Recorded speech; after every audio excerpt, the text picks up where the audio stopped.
En los años 60, cuando tras la publicación de Rayuela, el argentino Julio Cortázar se había convertido en una estrella pop, en un escritor imán en una década prodigiosa, tres jóvenes escritores latinoamericanos a los que, por cuestiones de edad y de tiempo todavía les faltaba madurar en sus obras, lo acompañaron en una serie de actividades por Europa. Uno era colombiano y periodista además, se llamaba Gabriel García Márquez. Otro era mexicano y diplomático además, se llamaba Carlos Fuentes. El tercero era peruano y se llamaba Mario Vargas Llosa. El colombiano y el peruano serían luego Premio Nobel de Literatura. Carlos Fuentes, un enorme escritor del continente. Que fueran parte del séquito de Cortázar, los tres escribieron luego sobre esas aventuras, los vinculaba con las ideas de izquierda en el mundo, que tenían que ver con el apoyo a la Revolución cubana, con un entendimiento de los procesos políticos latinoamericanos, con la lucha contra las dictaduras militares y la injerencia estadounidense, y un largo etcétera, etcétera, etcétera. Pero si hubiera que precisar un cambio, a nuestro juicio, asombroso de pareceres con estímulos varios, incluyendo el económico, ahí el caso de Mario Vargas Llosa, que murió ayer a los 79 años en Perú. A los 89 años en Perú. No sé si recuerdan en la Latinoamérica de los 90, con su prestigio a cuestas, radicado en Europa, autor de artículos para muchísimos medios del mundo, Mario Vargas Llosa fue candidato a presidente contra Fujimori en su Perú. Pudo haber sido presidente entonces, pero la derrota electoral varió una perspectiva importante de su vida. Él, que hasta ahí era una expresión como de la socialdemocracia culta de Perú, empezó a ser cada vez más un activista de derecha, digamos un líder de opinión de la derecha mundial, nada más y nada menos. Y eso nos permitió también revisar su historia. Cuando Ricardo Piglia hizo un programa de televisión en la Argentina sobre Jorge Luis Borges, él, que era un experto, contó esta historia sobre Mario Vargas Llosa visitando en Buenos Aires al gran escritor ciego. Era un hombre muy sobrio, ¿no es cierto? Muy austero. Entonces Vargas Llosa lo fue a visitar una vez, a mitad de los años 80, ¿no es cierto? Ustedes pueden leer esto que les voy a contar en la entrevista que le hicieron a Vargas Llosa en Paris Review, en la revista Paris Review, que creo que está traducida. Es una entrevista a Vargas Llosa donde, entre otras cosas, cuenta lo que le pasó con Borges, y lo cuenta un poco, no diría preocupado, porque no creo que se preocupe Vargas Llosa, pero sí un poco inquieto, yo diría, ¿no? Lo fue a ver, y yo ya les dije que con Borges uno inmediatamente se sentía cómodo, y muchos amigos han metido la pata por eso, porque se sienten cómodos. Y entonces Vargas Llosa estaba hablando con él y le dijo: Borges, pero ¿cómo puede ser que usted viva en este departamento? Porque Borges efectivamente vivía en un departamento muy modesto, que algunos de nosotros conocemos, un departamento de 3 ambientes, donde había goteras. Entonces había una palangana y caía la gota. Y Borges estaba lo más tranquilo, tenía una piecita ahí, ¿no? Entonces Borges se levantó y le dijo: bueno, que le vaya muy bien, nosotros dice, los caballeros argentinos no hacemos alarde, le dijo. Entonces Vargas Llosa lo cuenta, ¿no? Y al día siguiente Borges decía: vino un peruano que debe trabajar en una inmobiliaria, porque quería que yo me mudara, dice. A lo mejor la anécdota revela más de lo que parecería un chiste de Borges. Aquel que, siendo un escritor de fama universal y perenne, y sin postular ninguna idea vinculada a lo político de izquierda o nacional y popular, hacía la austeridad un culto. Y aquel otro que había pasado de las alabanzas a las revoluciones a trabajar para la ultraderecha. Aunque para eso faltaba todavía un tiempo. En 2010, Mario Vargas Llosa, con justicia por su obra, recibió el Premio Nobel de Literatura. Cuando recibió el Premio Nobel de Literatura, no son tantos los escritores latinoamericanos que lo hicieron, pero todos son muy importantes, obviamente, dijo en Estocolmo: aprendí a leer a los 5 años en la clase del hermano Justiniano en el colegio de La Salle, en Cochabamba, Bolivia. Es la cosa más importante que me ha pasado en la vida. Casi 70 años después, recuerdo con nitidez cómo esa magia, traducir las palabras de los libros en imágenes, enriqueció mi vida, rompiendo las barreras del tiempo y del espacio y permitiéndome viajar con el capitán Nemo, 20.000 leguas de viaje submarino, luchar junto a D'Artagnan, Athos, Porthos y Aramis contra las intrigas que amenazan a la reina en los tiempos del sinuoso Richelieu, y arrastrarme por las entrañas de París convertido en Jean Valjean con el cuerpo inerte de Marius a cuestas. Si convocara en este discurso a todos los escritores a los que debo algo o mucho, sus sombras nos sumirían en la oscuridad. Son innumerables. Además de revelarme los secretos del oficio de contar, me hicieron explorar los abismos de lo humano, admirar sus hazañas y horrorizarme con sus desvaríos. Fueron los amigos más serviciales, los animadores de mi vocación, en cuyos libros descubrí que aún en las peores circunstancias hay esperanza y que vale la pena vivir, aunque fuera solo porque sin la vida no podríamos leer ni fantasear historias. Algunas veces me pregunté si en países como el mío, con escasos lectores y tantos pobres, analfabetos e injusticias, donde la cultura era privilegio de tan pocos, escribir no era un lujo solipsista. Pero estas dudas nunca asfixiaron mi vocación y seguí siempre escribiendo, incluso en aquellos periodos en que los trabajos alimenticios absorbían casi todo mi tiempo. Creo que hice lo justo, pues si para que la literatura florezca en una sociedad fuera requisito alcanzar primero la alta cultura, la libertad, la prosperidad y la justicia, ella no hubiera existido nunca.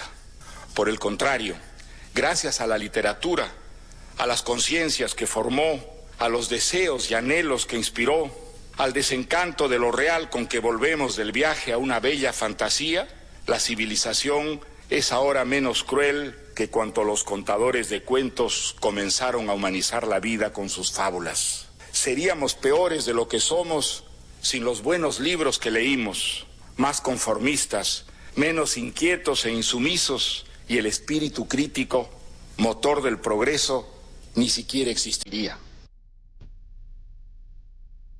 Evidentemente, la calidad literaria de Mario Vargas Llosa fue siempre indiscutible, su calidad moral completamente. Él amaba mucho la cultura argentina y a la ciudad de Buenos Aires. Entre las cosas que lo formaron estaban las revistas argentinas que en aquel momento llegaban a su casa en Lima, entre ellas Villiquen, una revista infantil primero, y después El Gráfico, una revista deportiva. Pero no solo eso.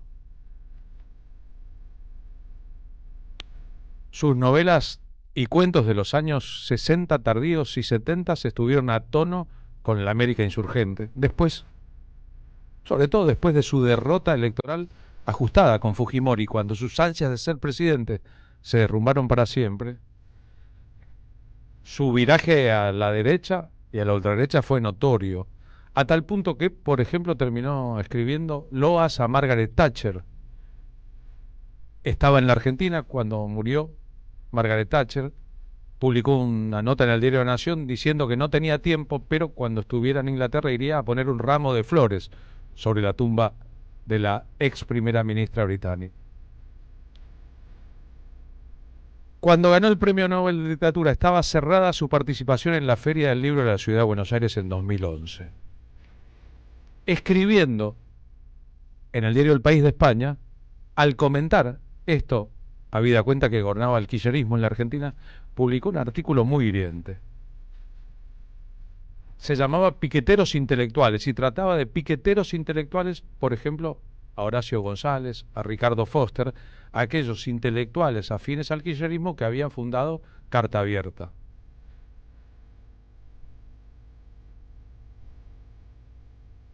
¿Qué había pasado? Carta Abierta, con Horacio González como figura central, se había preguntado en voz alta.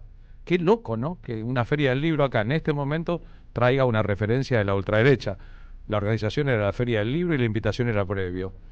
¿Qué quieren estos intelectuales?, se preguntó desde Madrid Vargas Llosa. ¿Una nueva Cuba, donde en efecto los liberales y demócratas no podríamos jamás dar una conferencia ni participar en un debate y donde solo tienen uso de la palabra los escribidores al servicio del régimen.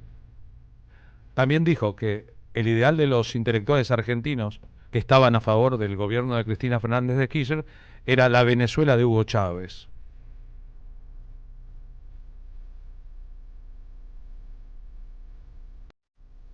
Y recordó que Horacio González, un notabilísimo intelectual argentino, ocupaba ahora el sitio que dignificó Jorge Luis Borges, la titularidad de la Biblioteca Nacional. Horacio González le contestó en esta polémica intelectual a través de un texto que publicó en el diario Página 12. Señor Vargas, no dijo Vargas Llosa, si desea discutir, cuando dé sus conferencias entre nosotros, trate de afinar sus argumentos, para que no sean simples fachadas con las cuales confundir a las buenas conciencias sobre los gobiernos populares que usted busca debilitar. Lo escucharemos de todas maneras, pero preferimos en su mejor agudeza antes que en su enunciación chicanera.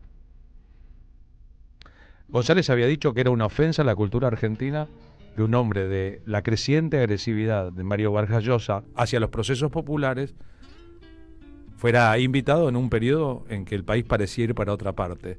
Nunca nadie quiere imponer que él no dé conferencias. Traté de exponer caballerescamente sus ideas como en otros tiempos supo hacerlo.